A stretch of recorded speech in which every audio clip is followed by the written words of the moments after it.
Supreme কোর্টে সপ্তাহে 2 দিন ভার্চুয়াল বিচার কাজ অবিলম্বে প্রত্যাহার না করলে আগামীকাল কালো পতাকা মিছিল সহ লাগাতার আন্দোলনের হুঁশিয়ারি দিয়েছেন আইনজীবীরা। বুধবার সুপ্রিম কোর্ট প্রাঙ্গণে বিক্ষোভ মিছিলের পর এই হুঁশিয়ারি দেন তারা। আইনজীবীরা এই সময় বলেন, ভার্চুয়াল শুনানির ফলে অনেক গুরুত্বপূর্ণ মামলা নষ্ট হওয়ার শঙ্কা দেখা দিচ্ছে। বিচারের নামে প্রহসন হচ্ছে বলে দাবি করে তারা বলেন, বিচারিক কর্মঘণ্টা নষ্ট হচ্ছে, তাই অবিলম্বে ভার্চুয়ালি বিচার কাজ প্রত্যাহারের দাবি জানান তারা। এর আগে আইনজীবীরা সুপ্রিম কোর্ট প্রাঙ্গণে বিক্ষোভ মিছিল করে।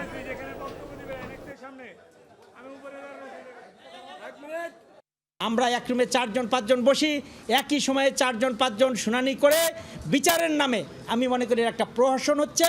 কারণ আমরা বিচারপতিদের আমাদের বিষয়বস্তু বোঝাতে ব্যর্থ হচ্ছি। কোনো অভিযোগ অনুযোগ নয়, বাস্তবতার আলোকে আজকের মধ্যেই এই সিদ্ধান্ত প্রত্যাহার না হলে আগামীকাল কালো পতাকা মিছিল সহ লাগাতার আন্দোলন সংগ্রাম ঘোষণা করা হবে।